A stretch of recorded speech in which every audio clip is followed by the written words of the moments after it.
Israel made it pretty clear that they're not blocking Hamas.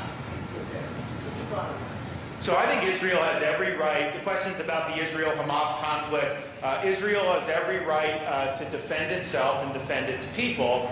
And when you have a terrorist group like Hamas that is dedicated to creating a second Holocaust, I think that they would be foolish not to want to end that problem once and for all. I think Hamas could end it by an unconditional surrender. I don't think that they're going to do it.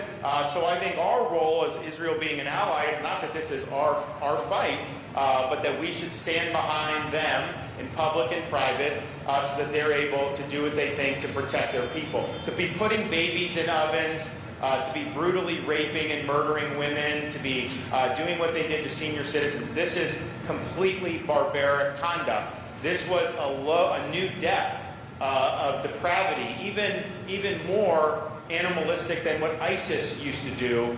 You're just going to say that they can just be right on your border? Because I think about it from like America's perspective. If someone was firing missiles from the Bahamas into like Fort Lauderdale, we would never accept that. We would flatten anything that happened. It would be done. Like literally within 12 hours, it'd be done. We would never, ever demand that our citizens lived under that type of threat. And that's not even talking about the intrusion and the invasion and the terrorist attack. So they've had to live under these circumstances. But here's the thing.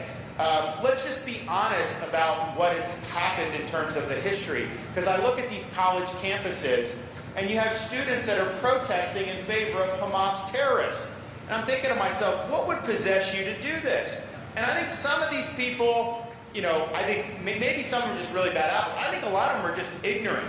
A lot of them think that this is somehow the cool thing to do. And I kind of get I mean, it's sad, but I mean, like, I watch, they say Israel's a colonial power. Really? If you open up a Bible, you go back thousands of years, those were Jewish lands. They're the ones that got displaced from people coming in over many years. They were displaced.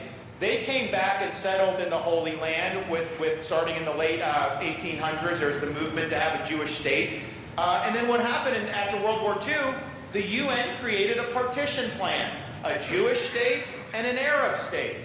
Israel accepted the partition plan. The Arabs rejected it. And they invaded Israel, and they were trying to kill the Jewish state in its crib. Israel won that war. Israel fended off in a preemptive attack in '67, Yom Kippur War in '73, all these intifadas. So throughout this whole time, Palestinian Arabs have not been seeking their own state. They've been seeking the destruction of the Jewish state.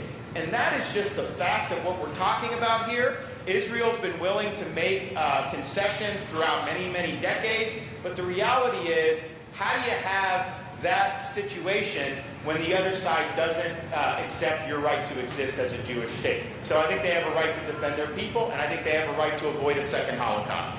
Yeah?